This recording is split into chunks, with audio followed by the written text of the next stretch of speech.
오늘 69번째 성경 공부하겠습니다. 출애굽기 31장 1절에서 32장 14절 말씀까지입니다. 그 유명한 어, 금송아지, 황금송아지 사건이 마무리되는 건데, 아까 말씀드린 것처럼 지금 모세는 산 위에 있어요. 오늘 내용은 산 위에서 하나님께 계시를 받고 지금까지 공부했던 24장부터 지금까지 모든 내용은 산 위에서 모세가 특별히 계시를 받은 그런 내용들이에요.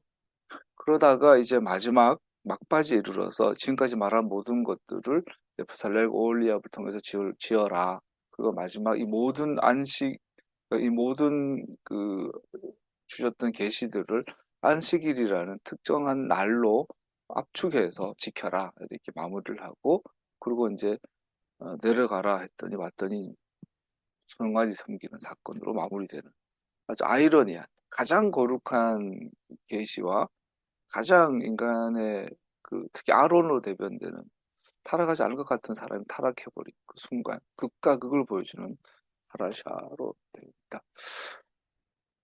그거 굉장히 길기 때문에 짧게만 하면 좋겠습니다. 한번 해보죠. 이번 주 부분 세 가지 내용이 있습니다. 말씀드린 것처럼 부살렐과 올리압과 다른 건축가들이 성막, 미슈칸을 건축하는 다양한 하나님 성령의 능력으로 지혜의 신으로 임할 그 이야기. 두 번째는 하나님 이스라엘 영원한 표적인 안식일에 대한 이야기. 또 세 번째는 이스라엘이 너무나 급속하게 금송아지 우상 숭배로 빠져서 죄를 짓는 이야기가 나옵니다. 첫 번째 단락은 미시칼에 필요한 기구들을 만들기 위해 건축자들에게 초자연적 힘을 부여해 주셨다는 사실입니다. 그 중에서도 우리가 반드시 기억할 건, 하나님께서 이스라엘을 나에게 예배 드리려 한다고 애굽에서 이끌어내셔서 드디어 시내산에 도착하셔서 드디어 모세가 그 산 꼭대기에서 모세가 하나님께 계시를 받았던, 그래서 기록된 사건인데, 그러면서 그 마무리하면서 그 첫 번 하면서 그 모든 것을 성막의 중심으로 말씀하셨던 것이죠. 그러면서 이 성막을 건축하기 위해서 특별한 사람들이 있어야 되고, 특별한 능력이 있어야 되고, 또 특별한 시간, 특별한 장소, 특별한 재료들이 표현되죠. 여기서 우리가 알아야 될 건 예배 수단들에 초점을 맞추고 있다는 겁니다. 즉 우리가 예배를 위해서는 특별한 시간이 있고 특별한 장소가 필요하다는 것을 분명히 하고 있습니다. 두 번째 단락은 샤밧에 대한 내용인데, 샤밧에 관한 이전 내용을 되풀이하면서 안식일의 많은 목적들 가운데 특별한 몇 가지 목적들을 이야기하고 있죠. 내가 너를 거룩하게 하는 아도나이라는 것을 너희가 알게 하려 함이라. 즉 안식일을 지키면서 가장 본질적이고 가장 중요한 목적, 주제가 뭐냐면 주님임을 알게 하려 함이라. 그래서 하나님을, 즉 주님을, 아도나이이심을 알려면 안식일을 지켜야 한다라는 장치를 마련해 놓고 있죠. 안식일을 지키는 것은 하나님이 주님이신 것을 알기 위한 가장 기초적인, 기본적인, 가장 중요한 것이 되겠죠. 그리고 동시에 이 안식을 지키는 것은 곧 하나님을 예배하는 예배의 본질과도 연결되어지는 것을 또 알 수 있습니다. 이집트에서 우리의 구속은 우리가 영원히 하나님을 영원히 예배한 자가 되어야 한다는 하나의 주된 목적을 가지고 있습니다. 따라서 장인들이 예배의 장소를 세우도록 능력을 주신 것과 삶의 목적이 예배자가 되는 것이라는 것을 끊임없이 상기시켜주는 안식일을 주는 것과 함께 연결되어집니다. 그 천국 세계의 구름 위에 계신 하나님과 함께 보고 마시며 70인 장로들을 먹고 마시고 그들이 내려가고, 모세는 여호수아를 두고 더 높이 산 정상에 올라서 하나님의 얼굴을 보며 하나님의 등을 보며 하나님과 얼굴과 얼굴을 대면하여 받은 계시들이 출애굽기 19장 20장부터 지금까지고, 특별히 24장 이하의 성막에 대한 내용들이 기록되어 있고, 그러면서 성막과 안식일을 연결시키면서 우리 인간이란, 사람이란, 즉 하나님을 예배하기 위해서 존재한다. 하나님을 예배하는 것이 내 삶의 목적이다라는 것을 보여주고 있는 거죠. 이것이 모세가 가장 은밀한 곳에서 가장 거룩한 곳에서 받은 하나의 메시지이죠. 그래서 다윗은 내 평생 하루 종일 1000년 동안 어, 그 천년 동안 원수의 집에 가는 것보다 하나님의 집 문지기로 단 하루가 있는 게 더 좋습니다. 말한 것. 예배의 그 위대함, 아름다움, 예배의 그것을 보기, 매력을 다윗이 본 거죠. 여러 것의 신앙도 그렇죠. 예배가 우리의 목적이 되는 것. 마지막 단락은 첫 번째와 두 번째 비교해서 두드러집니다. 예배가 목적이라고 했는데 수요일날 성경 공부하면서 배우잖아요. 바로 신명기에는 오늘날 내가 너에게 축복과 저주를 둔다. 축복은 바로. 근데 하나님이 우리를 바로 가시고 우리가 하나님을 바로 가. 바로고 무릎을 꿇다라는 얘기인데 하나님께서 우리에게 무릎을 꿇을 때는 우리가 아기일 때죠. 부모가 아기를 자식한테 무릎을 꿇는 경우는 아기 때잖아요. 바룩이라는 것은 부모가 자식한테 무릎 왜 꿇어요? 너무 사랑스러우니까 예쁘니까 너에게 유익한 거라면 네가 좋아하는 거라면 너에게 도움이 되는 거라면 내가 뭐든지 할게. 이게 바로 축복의 본질이라면 우리가 하나님을 경배합니다. 예배합니다. 바룩 바라카 바룩 아도나 엘로헤이누 하나님 우리 하나님의 주님이실 내가 바로 경배합니다. 송축합니다. 할 때 당신이 기뻐하시는 것이라면 당신이 원하시는 것이라면 내가 무엇이든지 하겠습니다라는 그 자발적인 그 열정 이것이 예배의 본질이 되겠죠. 이것이 우리의 존재 이유라고 말하고 있죠. 그러면서 마지막 단락은 비극이죠. 그런 뭐 어마어마한 아름다운 이야기를 나누다가 갑자기 배교, 유상 숭배, 이혼, 바람 이런 게 말하는 거죠. 황금 송아지 사건의 추악한 실체에 대한 생생한 그림을 봅니다. 이스라엘, 사실 인간은 하나님을 감사하고 경배할 수 있는 모든 가능한 유익을 최선으로 받았다 할지라도 인간은 필연적으로 영원히 성축받으실 창조주보다 그 피조물을 숭배하는 것을 선택합니다. 인간은 계시가 없으면 하나님의 주도적 개입이 없으시면 가만히 놔두면 타락해. 가만히 놔두면 인간은 우상을 섬기게 되어 있다는 거죠. 오늘 파라샤의 세 가지 주제는 하나님께서 예배를 위한 장소와 날을 준비하셨다고 할지라도 그가 사람의 마음을 바꾸시기 전에는 어떠한 참 예배도 일어나지 않는다는 것을 우리로 기억하게 합니다. 로마서에 보면 하나님의 가장 무서운 징벌, 무서운 채찍, 무서운 저주가 뭐냐면 유기하시는 것, 버려두시는 것, 무관심하시는 것. 오늘 한국교회가 이렇게 세상에 불이 앞장을 섰는데 여전히 한국교회가 예배가 되고 헌금이 나오고 선교사를 파송하고 있다는 사실은 가장 두려운 하나님의 징계죠. 잘못하면 즉각적으로 혼이 나야 되는데 잘못했는데 가만히 놔둬요. 이것을 버렸다라는 무섭고 무서운 건데요. 더 늦기 전에 우리가 개인이든 나라든 국가든 교회든 돌아서야 되지요. 이거 첫 번째, 이것은 그 자체로 오늘날 우리에게 기쁜 함을 지니고 있습니다. 첫 번째, 우리는 예배를 위한 시간과 공간을 주의 깊게 준비하는 것을 가볍게 보지 말아야 합니다. 이스라엘, 예루살렘, 성전, 시온산, 성전 가볍게 보지 말아야 합니다. 안식이란 특정한 시간 굉장히 중요합니다. 오늘날 우리에게 넘어오면 우리가 예배 드려야 될 시간을 구별하는 것, 예배 드려야 될 공간을 구별하는 것 굉장히 중요해요. 우리 교회는 비대면주로 하다 보니 자고 있던 이불을 걷어서 거기에서 예배를 드리니 구별되는 게 참 어려워요. 그리고 안식일은 우리인데 나설다 보니 쉬어야 된다 하니까 늦잠 자는 줄 알고 자는 날인 거라 생각을 하고 아무것도 안 하고 안식일은 사실 더 바쁜 날이거든요. 이따 하겠지만 안식일의 본질은 일하는 날이에요. 안식을 행하라 돼 있잖아요. 그러니까 안식일에 아무 일 하지 말고 뭐 디비져 있어라 이게 아니라 안식일 하지 말라는 것을 안 하고 해야 될 일을 바쁘게 하는 날이에요. 안식일은 사실 더 바쁜 날이에요. 근데 우리는 안식일을 지키는 것에 대해서 펴밭을 지켜가는 것에 대해서 우리가 좀 많이 미숙하고 부족하죠. 나부터도 핑계죠. 목사가 일하니까 자야지. 근데 매주 안식일이 되면 나는 마음이 굉장히 불편해요. 이게 아닌데. 그런 생각을 막 하게 됩니다. 이것들은 하나님께서 제정하시고 소중히 여기는 것입니다. 하나님은 변하지 않으시며 그의 가르침도 변하지 않습니다. 그의 토라는 그의 성품, 그의 생각, 의지에 대한 영원한 계시를 보여줍니다. 둘째, 우리는 예배를 위해 따로 마련된 장소도 예배할 수 있도록 정해진 날을 인정하는 것도 진정한 예배를 보장하지 않는다는 것을 기억해야 합니다. 그럼에도 불구하고 거룩한 날과 거룩한 시간이 있지만 그것을 구별한다고 그게 다가 아니다. 주님께서 물과 성령으로 우리의 영혼을 깨우사 우리의 마음을 소생시키셔서 우리를 거듭나게 하지 않으시면 우리의 예배는 거짓되고 자기 중심적이 되며 심지어 우상 숭배자가 될 것입니다.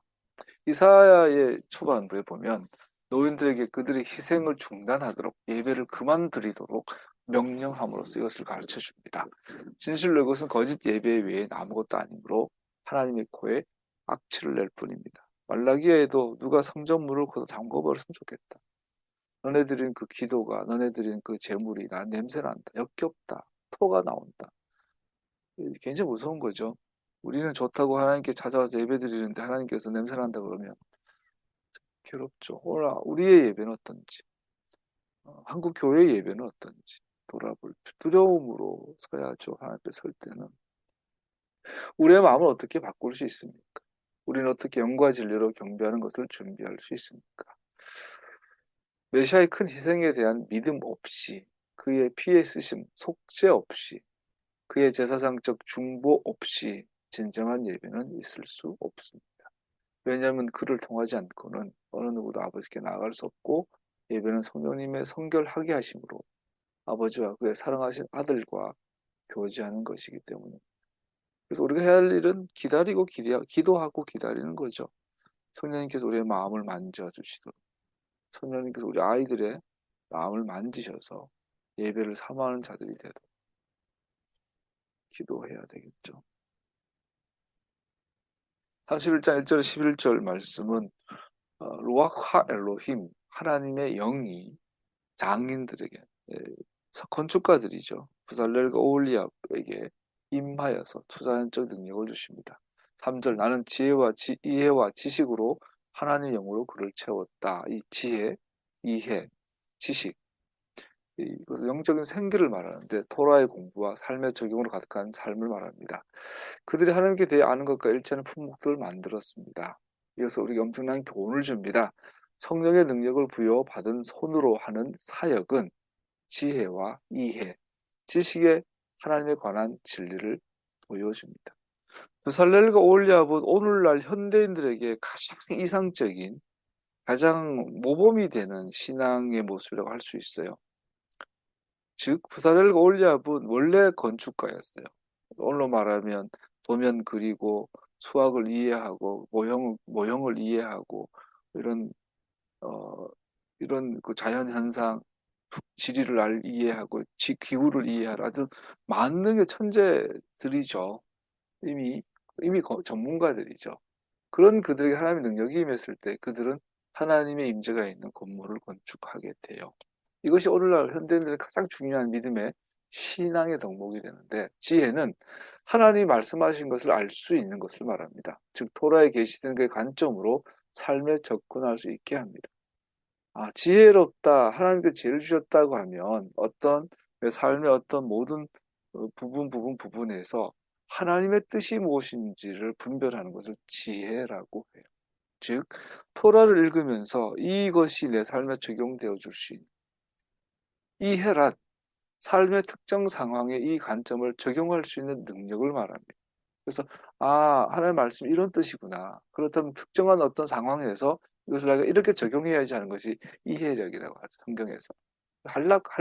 할라카 어떻게 성경을 지킬 것인가. 규례와 법도와 율례로 나타나죠. 세 번째 지식이라고 하는 것은 토라로부터 얻은 지혜와 이해로부터 새로운 적용을 유도하여 새로운 상황에 주어진 가르침을 적용할 수 있는 능력입니다.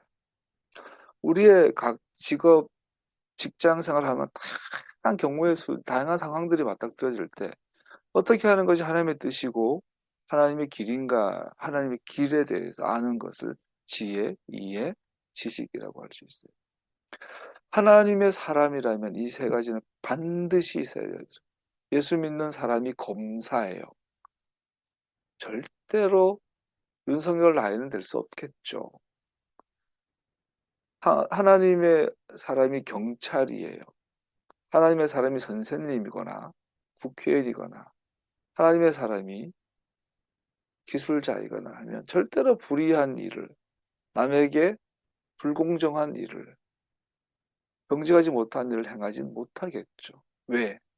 하나님의 사람은 지혜와 이해와 지식으로 일해야 하기 때문이죠.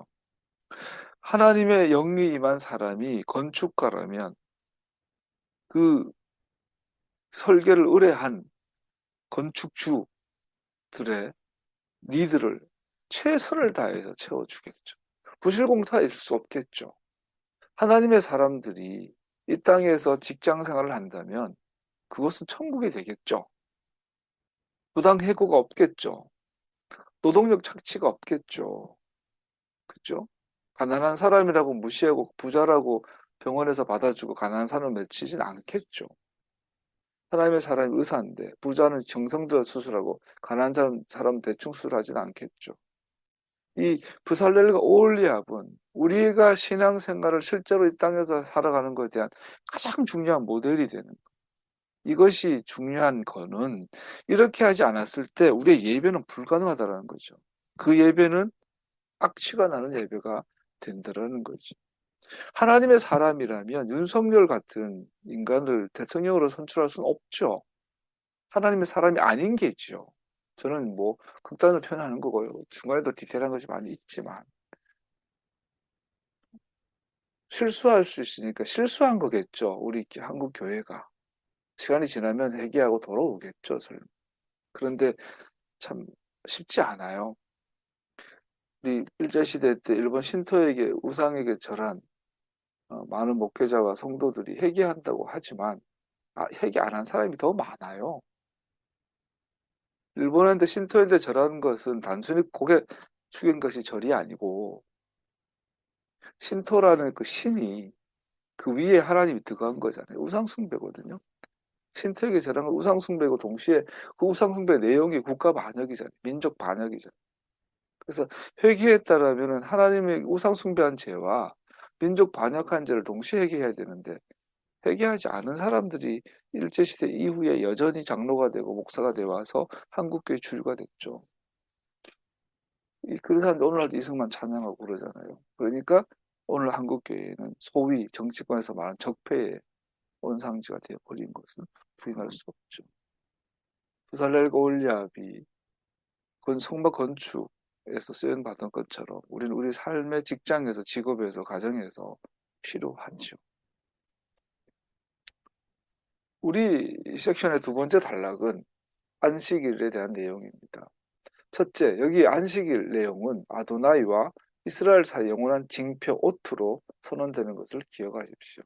징표, 사인은 어떤 실체를 가리켜야 합니다. 본질은 아닌데 이 히브리어에서 말하는 오트는 본질은 아닌데 본질과 동일해요. 요거를 이 사인을 없으면 절대로 우리 같은 경우는 뭐 표지판 사인이라면 본체에 대한 어떤 뭐 그림자라면 뭐 본체에 대한 어떤 하부적인 열등한 어떤 걸 이해하지만 히브리적 마인드에서 이 사인은 곧 본체예요. 안식이라는 사인은 곧 하나님을 경외하고 하나님을 예배하고 하나님의 그 구별된 것 자체예요. 그래서 안식일을 지키지 않으면 하나님을 경외하고 하나님께 나를 구별했다는 말은 불가능해요. 우리 헬라적 마인드에서는 동쪽으로 가면 서울 그러면 이 표지판과 서울은 구별이 되지만 히브리 마인드는 같은 거예요. 같은 거. 징표는 어떤 실체를 가리켜야 하지만 동시에 동일합니다. 이 경우 하나님께서 이스라엘 이집트에서 구속하여 당신의 언약의 나라가 되도록 선택하신 이스라엘과 유일한 관계입니다. 그러므로 안식일은 전 세계에서 안식일, 샤밧을 가진 나라는 유대인밖에 없어요. 안식일은 이스라엘밖에 없어요. 유대인이 아니라 이스라엘밖에 없어요. 하나님께서 이스라엘을 거룩하게 분리해 놓으셨다는 표시입니다. 이스라엘만 하나님의 나라예요. 샤밧은 이스라엘이 주는 게 특별한 하다는 증표이며 이스라엘은 그를 위해 성결하게 구별되어 있습니다. 물론 이것은 안식의 의미를 다 보여주는 것은 아니지만 이 맥락에서는 주된 강조점입니다.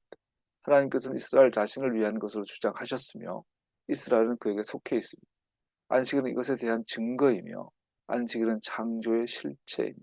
마찬가지로 이스라엘이 죄를 짓고 하나님께 돌아설지라도 그의 선택하신 백성이란 유일한 지위는 태양 주위의 지구의 궤도가 바뀔 수 있다는 것 이상으로 바뀔 수 없습니다. 그것은 고정되어 있습니다. 태양계가 태양 중심으로 고정되어 있는 것처럼 이스라엘이 하나님께 구별되어 있다는 사실은 그들이 죄를 지어 우상 숭배한다고 할지라도 고정되어 있습니다. 두 번째 지적할 수 있는 것은 당신의 백성에게 끊어짐이 사형과 동일하다는 것입니다. 그럼에도 불구하고 그 이스라엘에서 제하여 버리리라 버림받을 수도 있다는 것도 말하고 있죠. 세 번째, 일이라는 용어는 일반적인 단어 아보다가 아닌 여기서 일은 히브리어 이게 로임? 약간 뭡니까? 이게 한글 타자에서 순서가 바뀌어버리더라고요. 히브리어 철자가.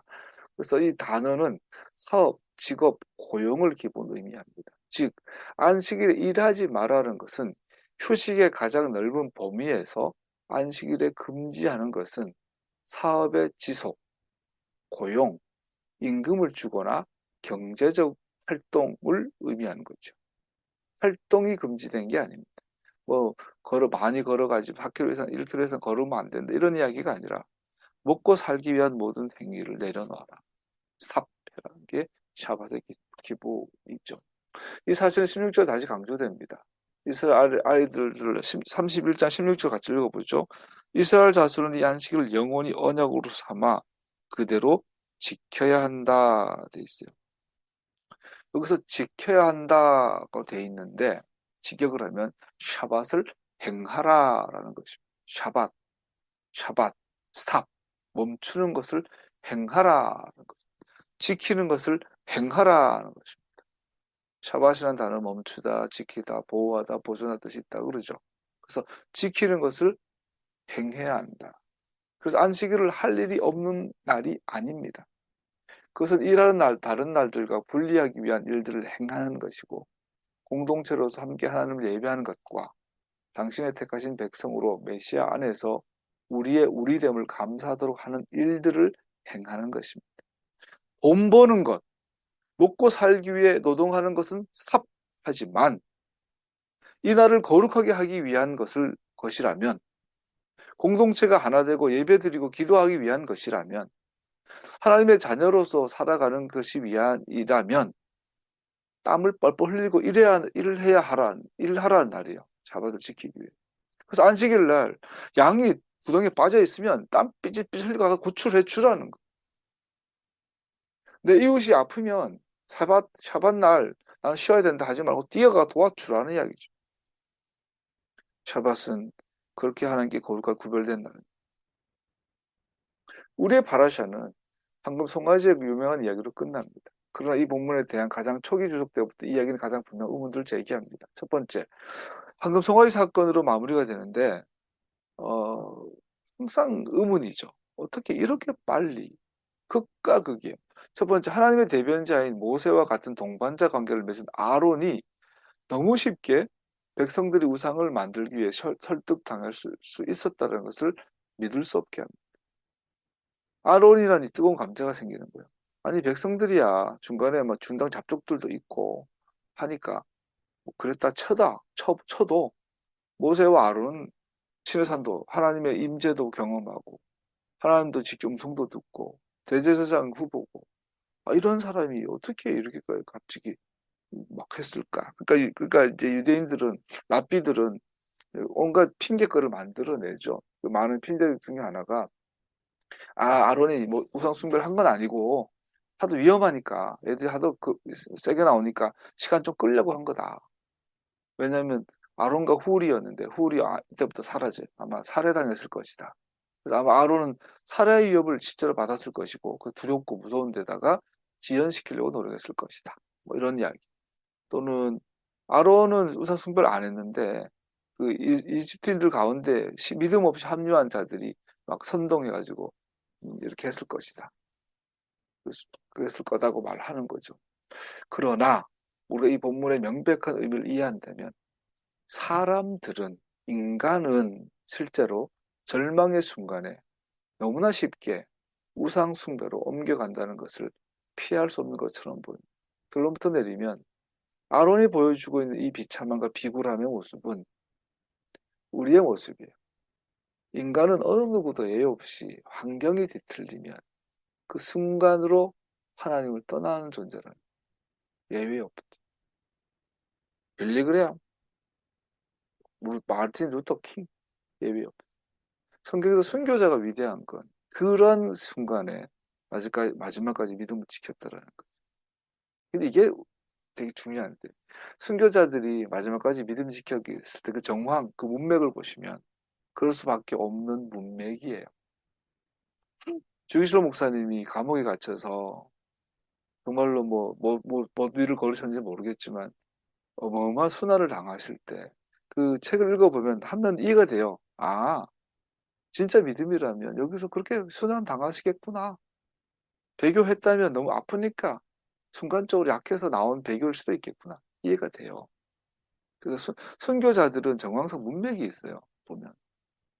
그런데 그러한 순교하지 할 수 있는 배교하지 않아도 될 그러한 문맥과 정황이 없는 이런 아론이 닥친 이런 상황에서는요. 스스로 결단하고 상황을 파악하고 결정해야 되는 이 순간이 오면 인간 대부분은 이 우상숭배로 가다라는 거죠. 그래서 우리는 하나님 앞에서 섰다라고 생각하면 넘어질까 조심해. 이야기 첫 구절은 모세가 죽었을지도 모른다는 두려움 때문에 모세를 대신하는 것이 백성의 동기였다고 합니다. 그들의 말은 통찰력이 있습니다. 와서 우리 앞에 놓을 신을 만들어라. 이집트 땅에서 우리를 데려온 사람이 모세는 그가 어떻게 되었는지 모릅니다. 죽었다. 그래서 아론도 진짜 아론도 봤더니 모세가 죽었을 것 같아. 그럼 아론은 이제 아론조차도 하나님이 아니라 모세를 의지한 거죠. 아론도 무너지는. 아, 우리를 이집트에서 그런 신이 분명히 계시긴 한데 모세로만 그분 앞에 나갈 수 있었는데 모세가 없으니 이제 그 신을 우리가 만들어야 되겠다. 아론도 동의한 거죠. 분명히 모세는 그들 이집트 땅에서 데려온 사람이 아니었습니다. 하나님이 그들의 구원자였습니다. 그러나 사람들은 하나님보다 모세를 믿었죠. 아론도 그랬나 봐요. 우리는 지도자가 얼마나 중요하고 강력할지와 하나님의 일인지와 상관없이 지도자를 임명할 때마다 우상 숭배의 문을 여는 경향이 있습니다. 모세가 정말 위대해 보이니까 모세와 하나님을 등치시키는 거죠. 그러나 그것이 우상 숭배의 시작이었던 거예요. 그는 하나님의 종이었습니다. 이집트에서 이스라엘 구출에 영향을 미친 것은 그의 지도력이나 심지어 그의 성격의 힘이 아니었습니다. 이와 같은 백성들은 하나님보다 오히려 사람에게 신뢰와 충성을 둡니다. 그것은 아론이 두려움으로 인해 행동한 것처럼 보입니다. 아론 주위에 사람이 모였다라고 32장 1절에 나오는데 실제로는 카할 모이다 사용되어졌는데 실제로는 막 멱살 잡고 뒤흔들고 막 위협하고 테러를 위협했다라고 볼 수 있는 폭도가 된 거죠. 폭도가. 그런 두려움 속에서 모세가 다시 나타날 때까지 잠시의 시간을 살 것을 기대하며 시간을 벌 것을 기대하며 한 계획을 세웠을 것입니다. 처음에 이 시나리오라면 우리는 아론에 공감할 것입니다. 그 밖에 무엇 할 수 있었겠습니까? 그러나 지도자는 진리의 분명한 원칙 위에 서서 그 결과를 하나님께 맡겨야 하는 위기의 순간들이 있습니다. 여기서 지도자인가 아닌가 결론 나는 거죠. 모세는 죽었어. 사람들은 나를 죽이려고 해. 그리고 하나님은 분명히 존재해. 그래서 이 하나님을 앞에 내 눈에 내놔라. 모세가 일종의 송아지, 그들에게 모세가 송아지였던 거죠. 방금 송아지였다가 그 모세가 없어지니까 그 신을 모세를 대체할 새로운 송아지, 새로운 모세, 새로운 송아지를 원하는데 그 순간에 아론은 분명한 원칙 가운데 섰어야 했는데 이해는 됩니다. 아직 토라가 기록되기 전이잖아요. 아론도 주소 들은 게 나잖아요. 조금 경험했죠. 하나님 직접 만난 적도 몇 번밖에 없고 하니까 아론도 아직 말씀을 양육이 안 된 상태죠. 아론의 행동은 인간의 관점에서 이해할 수는 있지만 하나님이 임명된 지도자로서의 지위와 책임에는 합당하지 않습니다. 하나님의 방법은 일을 하는 성숙한 믿음이 분명히 드러나는 것은 정확히 위기의 순간입니다. 참된 원칙이 입각하여 그 결과를 하나님께 맡기는 것은 아론의 행동을 특징지어야 했습니다. 대신 그는 자신의 계획을 세웠고 분명히 그렇게 될 것이라고 생각했습니다. 그러나 결국 그는 그가 위임받은 사람들에게 커다란 해를 끼쳤습니다. 아론의 지도력에 대한 모세의 평가는 모세가 사람들이 통제할 수 없다는 것을 알았을 때 아론은 그들을 통제할 수 없게 되어 원수들 사이에서 비웃음을 받았다라고 평가합니다. 보시면요. 아론이 직접 이렇게요. 자기가 폐물들 받아와요. 받아와가지고 모세한테 말할 땐 이걸 집어넣었더니 저절로 송아지가 됐어요. 말하는데 거짓말이에요. 실제로는 원어에 보면은 쭈로 돼 있어요. 아론이 굉장히 적극적으로 하긴 좀 그렇지만 사람들한테 폐물을 걷어가지고 그, 그 불덩어리에 집어넣어가지고 투박하게 나올 거 아니에요. 처음에 나오면 거푸집을 꺼내고 나면 송아지 모양 투박하게 나온 거를 일일이 다듬어요. 이걸 아론이 해요. 사람들이 금이 가져왔을 때 아론은 거푸집을 가져와서 금으로 황금 송아지를 만들었습니다. 아론이 모세에게 한 이 진술과 실제로 한 행동과 이 불일치는 아론은 자신이 알고 있는 것이 터무니없는 죄라는 것을 합리화하려고 시도했다는 것을 잘 보여줍니다. 빨빨 넘어갑니다. 녹아버린 형상을 완성한 후에 4절 이것들은 너희를 애굽에서 인도하여 낸 하나님이다 라고 그들이 말을 하였습니다. 이것들은 복수형이고 그리고 신들로 번역되어졌고 그리고 아론이 아니라 백성들이 이것이 애굽에서 인도하는 신이라고 선포했습니다. 어떤 방식으로든 지도자로서 앞으로 나설 사람들이 있었던 겁니다. 즉 여기에서 알 수 있는 건 하나님은 변함없이 계신데 이 하나님에 대한 지식, 이해, 지혜는 모세가 갖고 있었는데 사람들은 그것을 거부하고 자기들의 지식, 자기들의 이해로 하나님을 인식하고 있는 사람들, 지도자, 하나님이 세우지 않았던 지도자들이 있었다라는 거죠. 그리고 이것은 모든 시대에 항상 그랬어요. 예수님도 이 바리새인들아, 내가 언제 니들한테 나의 토라를 맡겼냐? 이 독사의 자식들아, 어? 너희들은 니들도 하나님 나라에 들어가지 않고 다른 사람들도 못 들어가게 막는다.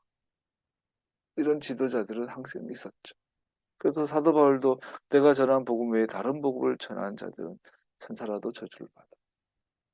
다른 복음을 전한 거짓 교사들, 거짓 선지자. 그리고 안타깝게도 인간의 모든 역사에 걸쳐서 거짓 선지자들과 거짓 교사들이 더 우세했죠. 더 득세했고 만연했죠. 우리 시대에도 마찬가지일 것 같아요. 제가 진도를 되게 빨리 나가서 신학교를 들어가서 저에게는 오늘날 뭐 이런 표현하면 아이돌 이런 단어가 좀 그렇긴 하지만 신학생들을 군대 갓 제대한 군대 가기 전까지는 목사를 많이 없었는데 군대 갔다 오면서 복학을 하면서 나 목회해야지, 나 목사가 되어야지 생각을 시간 지나면서 갖게 됐어요. 그리고 신앙을 준비하게 됐는데 그래서 그 이후로 나에게 인생의 모델들이 있죠. 오늘 젊은 애들이 아이돌 따르듯이 따랐던 우리나라의 내노라 목사입니다. 대구에 있으면서 는 시골 촌놈이라서 유명한 교회 목사님도 이름만 얼추 들어봤지 그분이 어떤 분인지 누군지는 몰랐어요. 그래서 뭐 조영기 목사님, 김사만, 뭐 윤석전, 우리나라 내노란 유명한 목사님들 다 한 번쯤 만나봐야지, 한 번쯤 가서 기도해야지, 기도 받아야지. 저분들 설교를 다 읽어봐야지. 뭐 전병국 뭐 있잖아요, 내노란 우리 시대. 그래서 나름대로 그분들의 책, 그분들의 설교집을 진짜 수천 개 테이프가 늘어질 만큼 듣고 다녔어요. 그 나중에 서울로 신대원을 왔으니 나에게는 신대원 공부보다 중요한 게 저분들의 교회를 한번 가보는 거였어요. 그래서 신대원 1학년 때 그 한 6개월, 6, 7개월 걸쳐서 내노라는 교회는 다 가본 것 같아요. 몇 군데 빼고 뭐 영락교회, 명성교회, 소망교회 이상 가기 싫어서 한 번도 안 갔어요. 지나가면 가고. 내노라는 뭐 10,000명 단 이상 교회 다 가보고 또 목사님들 설교 제일 앞에서 또 어떤 분도 만나보기도 하고 그렇게 했어요. 그때는 이제 너무나 이게 뭘까 나에게는 모세 같은 분들이었어가지고 그냥 설교가 졸려도 좋았고 설교 시간에 엉뚱한 소리 해도 다 좋았어요. 그런데 시간이 많이 흘러서 나도 목사가 되고 수십 년 지난 지금 돌아보면 제가 그렇게 에이, 나의 우상처럼 아이돌처럼 따랐던 난 저런 분들처럼 오케이 해야지 했던 그 목사님들 중에 거짓말 안 보태고 단 한 명도 예의 없이 다 변질했어요. 세습하고 정권과 결탁하고 사유재산 축적하고 정치하고 목사님들 앞뒤가 다른 모습을 많이 봐요. 그래서 너무 허무하죠. 너무 이게 내가 나도 아론인 거죠. 사람을 보고 예수 믿고 했던. 그러니까 한순간에 이제 붕 뜨죠. 모세가 없으면 그래 돼요, 여러분. 모세를 통해서 하나님을 알았는데 모세가 죽었다고 생각하니까 붕 뜨죠. 그럼 모세의 대체제가 필요할 거 아니에요. 금송아지가 필요하죠. 그래서 기우 그 시간들도 많이 걸리고 그렇게 돌아 리튼 토라 기록된 토라를 발견한. 성경을 항상 갖고 있었지만 이 성경이 있구나. 근데 문제는 선생님이 있어야 될 거예요. 성경만 있으면 되나? 선생님이 있어야 돼. 정말 지금도 위험하고 조심스럽고 그러면서 돌아봐요. 나는 영어를 되게 못하는데 희한하게 군대 가서 영어 공부를 해야 돼서 마음이 너무나 간절하게 왔어요. 근데 군대에서 책을 엄청 읽었는데 중대 도서관, 중대 책은 다 읽다 보니 영어책을 보게 되더라고요. 그때 군대 가서 영어 공부를 시작해서 유일하게 아무것도 못하는데 듣지도 못하고 말하지도 못하는데 원서는 보게 됐어요. 특히 신학 원서는 어렵지만 익숙하니까 보게 돼요. 철학 쪽이 나도 편해 차라리. 근데 지금 나이 50이 넘어서 돌아보니 지금도 공부도 못하고 외국어 못하는데 유일하게 하나님 말씀에 관련된 영어 원서들을 조금은 읽게 돼요. 그것이 나를 토라로 인도했어요. 기억나요? 경산에서 아파트 지하실에서 밤새 알바를 하고 아침 6시, 7시, 6시 반쯤 되면 오토바이 타고 신학교로 이제 가죠. 더 일찍 가니까 도서관으로 가지고 그때 이어폰 꽂고 영어 단어 외우고 토플 공부하고 토플 영어도 계속 독해하고 그거 그 단어 외워해가지고 주머니 넣어놓고 외우고 오토바이 타면서도 계속 그 반복하고 했다. 그러면서 그런 날이 많았어요. 영산에서 어, 학교로 가는 그게 동쪽을 향한 동쪽이었는데 태양이 떠오르거나 이제 하죠 겨울에. 그러면 그 태양을 보면서 하나님 오늘 배운 이 조동사, 오늘 배운 관계대명사 주님께 드립니다. 막 기도했던 거예요. 보니 그런 작은 그 그때 이들의 성취가 토라를 보는 후 발견하게 만들었던 것 같아요. 그러고 나서 보니 아까 모세라는 우상이 우리 안에 있는 거죠. 송아지로 대변되죠. 우리에게 있어요. 그래서 하나님의 말씀의 실체를 못 보게 하는 선생님이 있어야 하지만 다른 선생님을 모세가 아니라 하나의 교사고 중보자고 선생님인데 그죠? 뭔 말하는가? 그래서 오늘날 여러분과 저도 하나님을 예배하고 따름에 있어서는 정말 하나님의 은혜가 필요합니다. 어떤 방식으로든 지도자로서 앞으로 나설 사람들이 있습니다. 송아지 또는 항소를 만드는 것은 하나님을 가까이 오게 하는 방법으로 여겨졌습니다. 그러면 이 송아지란 우상의 본질은 뭐냐? 우리 덕에 다 있어요. 여러분과 저희들이 우상 하나 덩어리 앞에 다 타고 있는 거죠. 얘의 본질이 뭐냐? 하나님을 가까이 오게 하는 방법으로 여겨졌을 것입니다.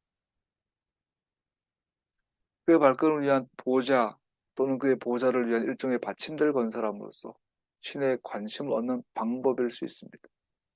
녹아내린 형상이 정확히 어떻게 보일지에 관계없이 그것은 하나님을 제어하는 수단으로 여겨졌습니다. 즉 그가 가까이서 멀리 떨어져 있는 것처럼 보일 때 가까이 오게 할 수 있고 그 지역을 통제하고 있는 신들과 함께 그분을 둘 수 있는 것입니다.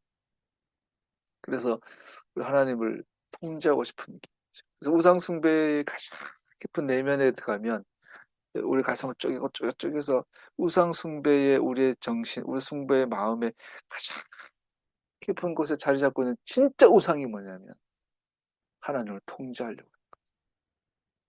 다른 말로 뭐라면 뭐죠? 내가 그와 비기리라. 내가 가장 높으신 곳의 보좌에 내가 함께 앉으리라. 하나님을 통제하려고. 그래서 많은 사람들이 신앙의 옷을 입고 기도의 모습과 헌금과 예배의 모습을 갖고 하나님 뜻과 다른 하나님과 다른 길을 가는 그게 지난 교회에 온 수천 년 역사 가운데 항상 편만했고 만연했죠. 그래서 신앙생활 어느 순간 너무 편협하고 너무나 얍삽하고 너무나 찰박찰박한 동시에 그 시대의 상식과도 어울릴 수 없고 여러분 하나님은 우주를 만드셨다면 모든 시대를 만드셨잖아요. 그 모든 시대의 상식과 모든 시대의 양심과 하나님은 통하잖아요. 신앙생활은 별거 예언이라는 게 의미 가운데 하나는 상식적이라는 뜻이 있거든요. 예언자, 선지자라고 했을 때 예언이라는 말은 미리 예자가 아니고 말씀 예자거든요. 그 예자, 그 말씀이란 말은 성경에서 말씀이라 그러지 그냥 뭡니까? 그냥 보통 사람들이 평범하게 말하는 상식적인 말, 그게 예언이에요. 그래서 선지자들이나 예언자들의 가장 기본 덕목은 상식적이어야 해요. 예언적이란 말은 상식적이란 말이에요. 양심적이라는 말이에요. 양식적이란 말이에요. 근데 오늘날은 예언을 빙자하여 하나님의 뜻을 빙자하여 상식을 무시하고 양심을 무시하고 있어요. 근데 그 내면의 깊은 속에 뭐가 있냐면 내가 저와 비기리라. 정광훈이가 그러잖아요. 하나님 나한테 까불면 죽어. 이러잖아요. 내가 기도하면 당신 응답해야 될 거 아니야. 그건 김건희가 따르는 천공이랑 똑같은 거예요. 이거는. 우리의 신앙, 황금 송아지는 우리에게 그걸 적나라하게 고발하고 있고 아론을 통하여 우리한테 경고하고 있는 거예요. 야, 천하의 아론이 이래. 너는 뭐 별거야. 에이브람 링컨 너는 어떠니? 도나단 에드워즈 너는 어떠니? 찰스 피니 너는 어떠니? 오늘 목사님 유명한 대형교회 목사님 니는 어떠냐? 아론이 이러는데 네 속에는 송아지 없냐? 너의 송아지는 뭐냐? 이거를 박살내는 것이 예배거든요. 그것은 오직 성령의 은혜로 성령의 능력으로만 가능하다고 말하고 녹아내린 형상의 정확이 어떻게 보일지에 관계없이 그것은 하나님을 제어하는 수단으로 여겨졌습니다. 즉 그가 가까이서 멀리 떨어져 있는 것처럼 보일 때 가까이 오게 할 수 있고 그 지역을 통제하고 있는 신들과 함께 그분을 둘 수 있는 것입니다. 기도라는 이름으로 이렇게 하세요 주님. 응답하세요. 왜 안 하시는 거예요? 하나님을 향하여 명령하고 불평하고 불만하고 같은 거죠. 여기서 우리는 모든 우상숭배의 핵심을 보게 됩니다. 하나님이 선하지 않다고 보기 때문에 그를 통제하려고 시도합니다. 하나님은 선하신 분이 아니야. 이게 하나님 뜻인데 내가 보기에 조금 별로 안 좋은데? 이게 더 좋은데? 우상숭배의 또 다른 모습이죠. 하나님을 통제하려고 하는데 하나님의 길이 선하지 않은 것. 아론이 그랬어요. 그래. 니들 말 일리가 있네. 그래서 가져와. 제가 이게 직접 걷어가지고 받아와. 지가 녹여가지고 따듬어. 그리고 이게 따듬어. 그거 사람들이 확 소리 지더니 이것이 신이다. 그 신이다. 그러니까 그거 모세한테 가서 동생 모세 사실은 내가 집어 던졌는데 저절로 송아지가 나오더라. 이런 거짓말하고. 우리 속에 숨겨진 우상들이 있죠. 아론의 다음 행동도 흥미롭습니다. 백성들은 자신의 우상 숭배에서 멀어지게 설득하기 위해 그는 우상 앞에서 제단을 쌓아놓고 내일은 주님을 위한 절기를 지킵시다. 이 아론이요, 아주 용감해요. 여기서 스스로 또 자기를 체면 걸죠. 또 뿐 아니라 또 아론의 진심이기도 해요. 이게 아닌데 내가 여기까지는 타협했지만 절기를 지키면 얘들이 정신 차리지 않을까라는 생각도 했겠죠. 우리가 그러지 않아요? 목사가 또 아버지가 신앙생활 하다가 자꾸 타협하다가 야 이번에 한번 우리 부흥회 한번 하면 이번에 한번 주일 성수하고 11조 딱 정확하게 내고 이번 특별 헌금하고 특별 기도회하고 하면 성취하지 않겠어? 그러한 마음도 있었겠죠. 야, 내일은 주님을 위한 주님의 절기를 지킵시다. 명예로운 목표를 달성하기 위해 잘못된 방법을 결코 사용하지 말아야 했는데 아론은 사용했죠. 하나님 절기의 때를 정하신 분이십니다. 아론은 사람들이 정신 차리도록 필사적으로 신속하게 축제를 추가합니다. 인간의 관점에서 보면 이것은 함정인 것처럼 보입니다. 그러나 결국 절기가 하나님께서 행하신 일, 특히 우리의 구세주와 왕으로서의 그 역할에 주의를 집중시키는 수단이라면 축제에 참여하는 것이 옳은 것처럼 보일 것입니다. 그러나 아론의 이론적 근거는 축제의 정서적 측면이 사람들 올바른 사고방식으로 되돌릴 수 있다고 믿는 데 있었습니다. 실제로는 그 반대가 진실입니다. 그러잖아요. 기록된 하나님의 말씀을 떠났는데 예배 드렸더니 찬양이 너무 뭉클해. 십자가 내가 처음 볼 때에 눈물이 줄줄줄 흘러. 너무나 감정적, 너무나 감동스러우니. 예배도 예수님, 목사님 설교도 너무 은혜롭고 감미롭고 너무 위로가 되고 저절로 헌금이 나오고 저절로 아멘이 나와. 그리고 돌아서서는 대한민국 검사야. 돌아서서는 임금을 착취해. 진리는 신적 감정의 원천이며 그 반대가 아닙니다. 그래서 우리는 스스로 썩이게 되는 거죠. 절기를 선포하는 대신 아론은 사람들에게 회개하고 진리로 돌아서도록 해야 했었습니다. 물론 그러면 죽었겠죠. 맞아 죽었겠죠. 그래서 신앙생활을 할 때는 반드시 생명을 내놔야죠. 다 잃을 것을, 한순간에 다 잃을 수 있다는 것을, 언제나 다 잃을 수 있을 수 있다는 것을 생각해요. 믿음은 항상 모든 것을 걸어야 한다. 항상 내 전부를 걸 때가 온다라는 것을 각오하고 살아야죠. 우리 이게 순교의 정신이고 믿음이죠. 그게. 그래서 아론은 이 목숨 못 내놨죠. 사무엘은 자식 새끼 둘 못 내놨죠. 그랬더니 결국은 옆길로 빠지게 되죠. 근데 이것이 우리에게 아론이라면, 그리고 우리라면 너무나 많이 우리도 타협하고 하나님과 맞먹으려고 하고 때가 많죠. 이 거꾸로 된 이론의 열매가 32장 6절에 나옵니다. 이튿날 그들 일찍 일어나서 번제를 올리고 화목제를 드렸다. 그런 다음에 백성은 앉아서 먹고 마시다가 일어나서 흥청거리며 뛰놀았다. 너무 멋있게 표현됐지만 실제로 뭡니까? 야단 법석이었다. 난장판이. 술에 취해서 여자들 얼굴 벌거벗고 남자들 벌거벗고 껄껄껄거리고 문신하고 이 여자 저 여자 찝쩍거리고 다니고 한 잔 받아 그러고 하고 취하자 그러고 뭐 건배 그러고 그들은 감정적인 축제에 참여했지만 그들이 자신의 방식의 오류를 고백하지 않았습니다. 대신에 그 다음날 그들은 일찍 일어나 번제를 드리고 화목제물을 가져왔습니다. 사람들은 앉아서 먹고 마시며 일어서 뛰어놀았습니다. 신명기에 다음과 같이 쓰여 있습니다. 그들은 일찌감치 일어나 축제에 참여하기를 열망했습니다. 그들은 거짓된 제물을 바친 다음 앉아서 먹고 마시며 놀았습니다. 놀이로 번역된 이 히브리어 단어는 웃다, 때때로 춤추는 것을 나타낼 수 있으며 또한 때때로 성적 행위를 의미합니다. 이거 여러분 금송아지 앞에서 번제물 드리고 화목제물 드리고 먹고 마시고 뛰어놀고 막 야한 춤추고 야한 옷을 입고 왜냐하면 여러분 이집트가 2000년 3000년 전 이집트 여자 의상을 보세요. 지금도 술집 여자 옷이에요.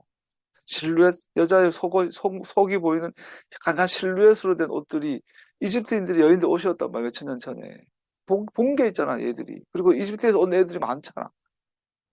축제가 사람들을 하나님에 대한 참된 인식으로 되돌려 놓는 대신에 그들을 더 먼 죄로 데려갔고 아마도 가나안의 다산의 의식에 참여하게 되었을 것입니다. 그래서 이 축제를 오늘날 그대로 옮겨놓은 문화 문명이 나이트클럽이죠.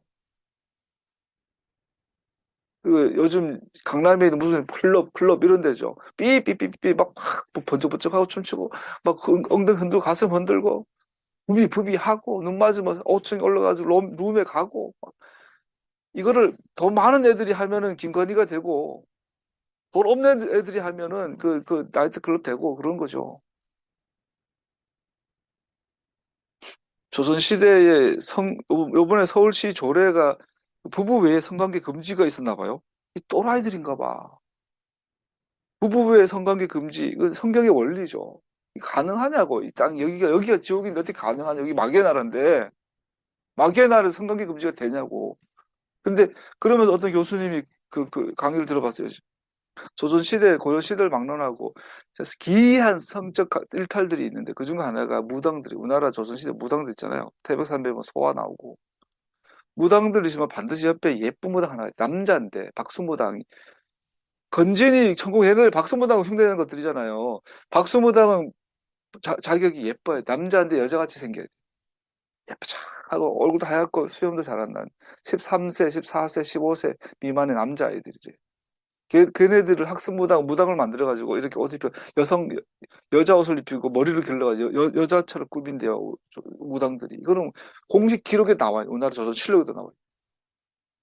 그래서 만화님들이 구타로 가면은 보통 3일, 4일, 5일씩 거기 머무는데 밤에 그 젊은 여자들만 있는데 실제 남자가 섞여 있는 거죠. 무당은 남자인 거. 성관계하는 거. 성매매하는 거.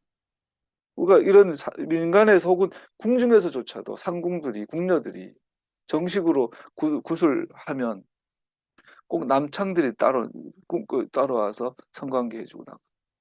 성매매죠. 이 성경에서 나오는 이 아론의 이 축제나 하나님께 절기를 지키자 했는데 실제로는 매운 매춘이 된 우상 숭배 현장이 된 것처럼 오늘날 우리의 문화에도 모든 문화에도 희한하지 않나요? 하나님을 떠나면 노래가 있고 춤이 있고 술이 있고 남자가 있고 여자가 있고 마약이 있고 전 세계 어디를 가도 이 세상은 참으로 추악해요. 하나님 나라가 없어. 아편 전쟁에 대한 최근에 강의를 그 역사 공부를 좀 했는데 요즘 책을 못 보니까 강의만 듣는데 영국이 중국에게 아편 전쟁 그 내막을 들어보니 진짜 기가 막히더만요. 또 아편 전쟁의 그 여파로 돈이 흘러가지고 결국은 미국의 그 링컨 대통령도 당선된 일조하고 역사가 그냥 꼬리에 꼬리를 물고 이렇게 얽히고 설켜 있어요. 인간이 살아가는 게 얼마나 추악한지요.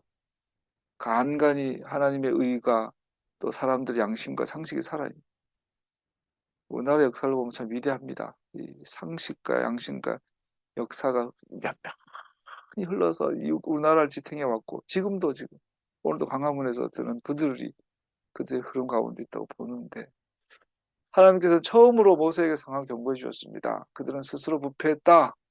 그들은 하나님의 계명을 토라를 떠났다. 우상 숭배를 범했다.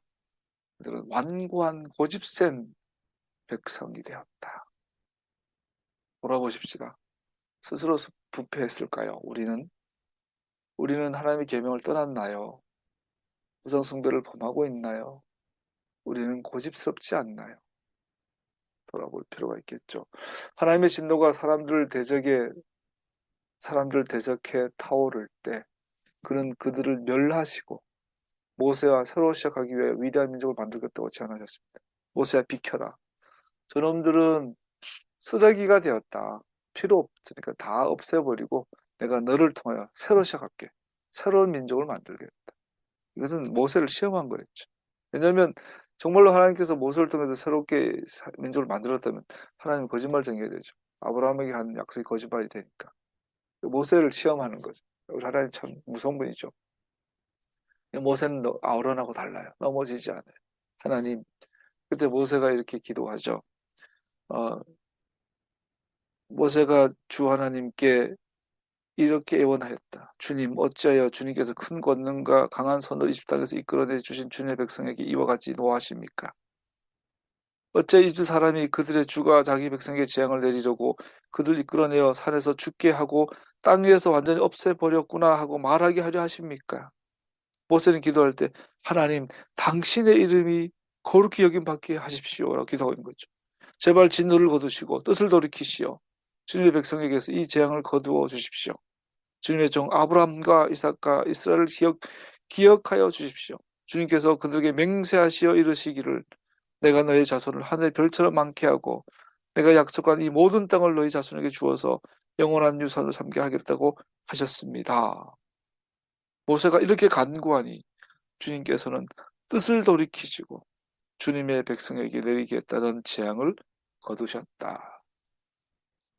모세는 다행히 아론처럼 넘어지지 않았어요. 오히려 이 절은 중보자의 태도를 이해할 수 있도록 우리에게 주어졌습니다. 모세는 하나님의 진노에 직면하여 하나님의 말씀에 확고하게 서서 그분의 약속을 상기시킵니다. 모세가 중보자로서의 메시아의 예표이기 때문에 우리는 우리를 위한 중보 기도에 대한 통찰력을 얻습니다. 그는 끊임없이 자신의 희생의 공로를 간청하며 그 희생 위에 있는 영원한 약속들을 간청합니다. 모세와 마찬가지로 메시아의 예수님의 중보는 하나님의 영원한 신실하심에 근거하고 있습니다. 모세가 사람들에게 두 번째 중보 기도하기 위해 산 올라갈 때 그는 이렇게 말합니다. 그러나 이제 주님께서 원하시면 그들의 죄를 용서하소서. 그렇지 않으면 제발 당신께서 기록하신 당신의 책에서 나를 지워주십시오. 다시 한번 우리는 중보자의 방식을 배웁니다. 예수님께서는 같은 방식으로 간청하십니다. 그분의 의의 공적은 우리를 위한 그분의 요청하심의 기초를 형성합니다. 우리가 그의 의로움으로 옷을 입었다고 할 때 그것은 우리를 불의하다고 선언하시기 전에 아버지께서는 우리의 중보자의 결점을 찾아볼 필요가 있는데 왜냐하면 그분의 의가 우리를 의롭다고 인정하시기 때문입니다. 예수님께서 의로우신 만큼 그 정도로 그의 안에 있는 모든 이들은 그와 같이 의롭다. 말씀을 마치겠습니다. 모세처럼 예수님은 우리를 위해 지금도 중보하고 계십니다. 아버지께서 저 죄를 포기하려면 나를 포기하세요. 그렇지 않으려거든 저 사람을 포기하지 마십시오. 거기에 여러분의 이름을 넣어보시고 자기 이름을 넣어보시기를 축복합니다. 기도하겠습니다.